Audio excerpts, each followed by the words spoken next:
Salut à tous, c'est Ed, c'est reparti, on est encore avec Pascal Blanc pour suivre la préparation à La Réunion pour le record de la traversée des Pyrénées sur le GR10. Alors aujourd'hui, on va s'intéresser à quelque chose que je voulais savoir, c'est par rapport à la fixation de tes objectifs. Comment tu t'y intéresses, tu rebondis à chaque fois? En fait, sur un record comme la traversée des Pyrénées, c'est une aventure collective. Et en fait, c'est un objectif collectif. Et c'est très différent en fait d'un objectif de trail où on est en concurrence avec d'autres participants. Pour faire la différence, parce que je ne voudrais pas que ce que je te raconte, en fait, ça influe sur des gens qui vont se projeter en course. En course, en fait, ce qu'on va faire, c'est avoir des objectifs de maîtrise, c'est-à-dire des choses sur lesquelles on va pouvoir agir. Mon comportement, mon hydratation, mon chrono, Ouais. mes attitudes de course, tous ces paramètres sur lesquels, à tout moment, je peux prendre des décisions.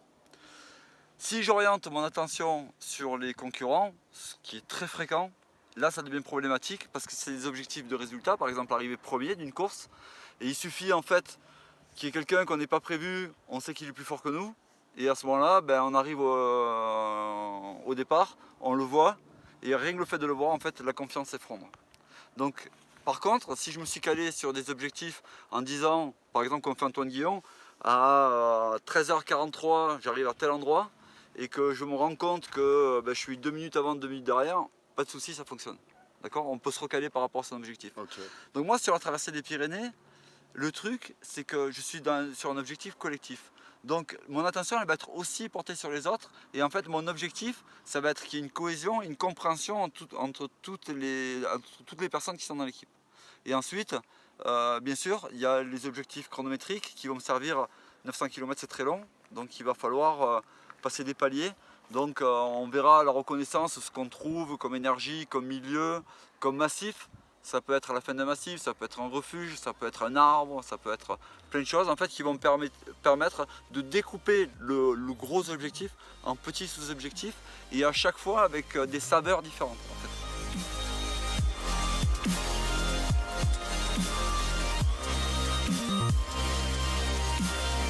Et alors Pascal, du coup, comment tu peux calibrer cet objectif? En fait, dans tous les objectifs, il y a des règles de base. Donc en trail, en préparation mentale, moi j'ai fait des trucs qui sont un petit peu plus complets qu'on va discuter parce que j'ai créé des supports en fait pour aider les gens. Mais en gros, l'objectif, faut qu'il soit smart. C'est assez simple à se rappeler. Il faut qu'il soit simple. Donc il faut que ce soit clairement identifié. Si ton objectif il commence par si il se passe ça, je vais peut-être faire ça, t'as tout faux. Mon objectif, c'est d'établir le record de la grande traversée des Pyrénées. Point final. Donc ça c'est simple. Il faut qu'il soit M, donc Smart, S-M, mesurable. Mesurable, 900 km, environ 240 heures, 68 mètres de dénivelé positif, tant de quantité d'eau. On a plein de mesures à prendre et plein de mesures à faire. Le rythme cardiaque, donc c'est mesurable. Ensuite, il faut qu'il soit ambitieux, parce que c'est ça qui va tirer la motivation vers le haut. Donc ambitieux, c'est un record, donc c'est forcément ambitieux. Donc là, on est OK. R, réaliste.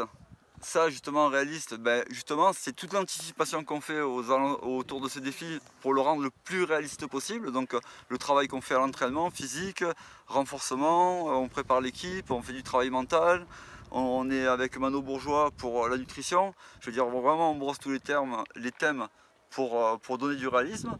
Et le T c'est temporel, c'est-à-dire qu'il faut qu'il soit défini dans le temps. Et là je viens de le dire, 240 heures, donc on est défini dans le temps. Donc à partir du moment où on a ces 5 éléments, S, M, A, R, T, SMART, et qu'on est cohérent là-dedans, déjà l'objectif, il ressemble déjà à quelque chose. Après, il faut voir ce qu'on y met dedans, bien sûr. Mais voilà. Donc il faut un objectif intelligent. Smart en anglais. Ouais, voilà, ouais, tout à fait, tu vois, je le savais pas. My English is very bad. Alors voilà, c'était le nez de bœuf aujourd'hui, magnifique, et on termine du coup en vous disant merci et n'oubliez pas de vous abonner à la chaîne pour suivre toute la préparation jusqu'au grand défi. T'es abonné toi? À quoi? À la chaîne, t'es abonné? À la chaîne YouTube. Ouais. Ben non, et vous êtes abonné? Allez, c'est maintenant, on appuie, on clique de suite pour nous retrouver pour toute la préparation. À bientôt.